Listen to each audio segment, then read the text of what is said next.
Hello all, welcome to பாரு wings. பாரு விங்ஸில் இன்றைக்கி நம்ம பார்க்க போகிறது ஒரு சிக்கன் ரெசிபி தான். வாங்க எப்படி செய்யலான்னு பார்க்கலாம். ஒயிட் சிக்கன் குருமா எப்படி செய்யலான்றதை பார்க்கலாம். ஃபஸ்ட்டு ஒரு மிக்ஸி ஜார் எடுத்துக்கிறேன். மிக்ஸி ஜார் எடுத்துட்டேன். அதில் ஒரு மூடி தேங்காவை சேர்த்துக்கிறேன். சேர்த்துட்டு காரத்துக்கு ஏற்ற மாதிரி பச்சை மிளகாய் சேர்த்துக்கோங்க.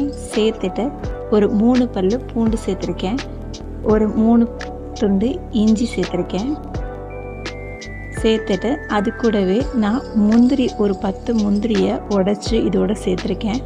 சேர்த்ததுக்கப்புறமேட்டு நம்ம இதில் மிளகு சேர்த்துக்கிறோம். நம்ம காரத்துக்கு ஏற்ற மாதிரி மிளகு சேர்த்துக்கலாம். நான் 1 ஸ்பூன் மிளகு சேர்த்துருக்கேன். அதுக்கப்புறமேட்டு நம்ம கசகசா சேர்த்துருக்கேன். இந்த கசகசா சேர்க்கும் போது நமக்கு இன்னும் கொஞ்சம் ஃப்ளேவரை என்ஹான்ஸ் பண்ணி தரும், அதனால் சேர்த்துருக்கேன். 1 ஸ்பூன் ஜீரகம் சேர்த்துருக்கேன்.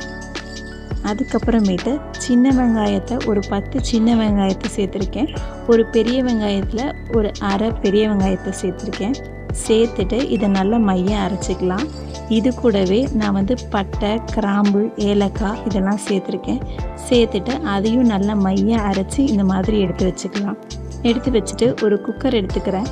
குக்கர் எடுத்துகிட்டு அதில் ஒரு 4 டேபிள் ஸ்பூன் எண்ணெய் ஊற்றிக்கிறேன்.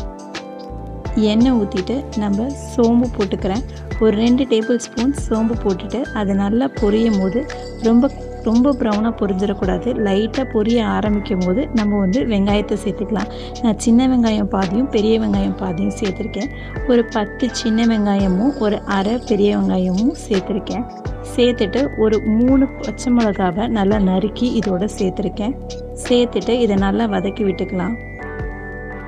இது கொஞ்சம் நல்லா கலர் சேஞ்ச் ஆனதுக்கப்புறமேட்டு நம்ம இது கூடவே சிக்கனை சேர்த்துருக்கேன். நான் இதில் ஒரு அரை கிலோ சிக்கன் சேர்த்துருக்கேன். நான் கொஞ்சம் பெரிய பெரிய பீசஸாக நான் சேர்த்துருக்கேன். நீங்கள் சின்ன பீசஸ் வேணாலும் சேர்த்துக்கலாம். நான் இதில் நாட்டுக்கோழி சேர்த்துருக்கேன். சேர்த்துட்டு இதை நல்லா கலந்து விட்டுக்கலாம். இது கொஞ்சம் அந்த கலர் சேஞ்ச் ஆகணும். நல்லா லைட்டாக அந்த கலர் சேஞ்ச் ஆனதுக்கப்புறமேட்டு நம்ம இதில் புதினா சேர்த்துக்கிறேன். நல்லா ஒரு 4-5 கொத்து புதினாவை இதோடு சேர்த்துக்கிறேன். புதினா சேர்க்குறீங்கன்னா ரொம்ப நல்லா அருமையான ஒரு ஃப்ளேவர் கிடைக்கும். அதுக்கப்புறமேட்டு நம்ம அரைச்சி வச்சுருந்த அந்த விழுதை இதோடு சேர்த்துக்கலாம். சேர்த்துட்டு இதை நல்லா கலந்து விட்டுக்கலாம். நான் தண்ணி இப்போதைக்கு சேர்க்கல, அந்த விழுதை அப்படியே சேர்த்துருக்கேன். சேர்த்துட்டு இந்த எண்ணெயிலே ஃபஸ்ட்டு ஒரு 10 நிமிஷத்துக்கு நல்லா வதக்கி விட்டுக்கோங்க. நல்லா வதங்கினதுக்கப்புறம் லைட்டாக எண்ணெய் பிரிஞ்சு வந்ததுக்கப்புறம் ஒரு அரை ஸ்பூன் கரம் மசாலா சேர்த்துருக்கேன்.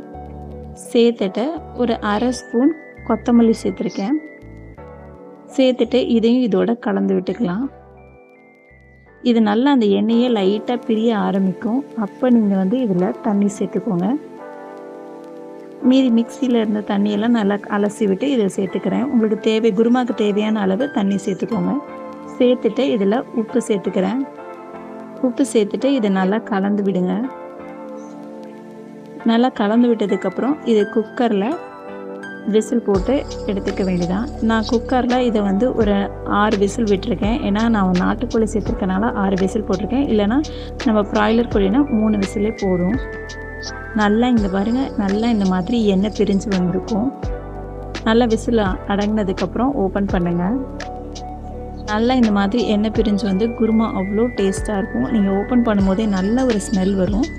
இது கடைசியாக கருவேப்பிலை சேர்த்துக்கிறேன். கருவேப்பிலை சேர்த்து விட்டுட்டு ஒரு 2 பிஞ்ச் புதினா சேர்த்துக்கிறேன். சேர்த்துட்டு இதை கலந்து விட்டு இறக்குனா அருமையான சிக்கன் குருமா ரெடி ஆயிடும். செஞ்சு பாருங்கள். செஞ்சு பார்த்துட்டு எப்படி இருந்துச்சுன்னு கமெண்ட் பண்ணுங்கள். தேங்க்யூ ஃபார் வாட்சிங்.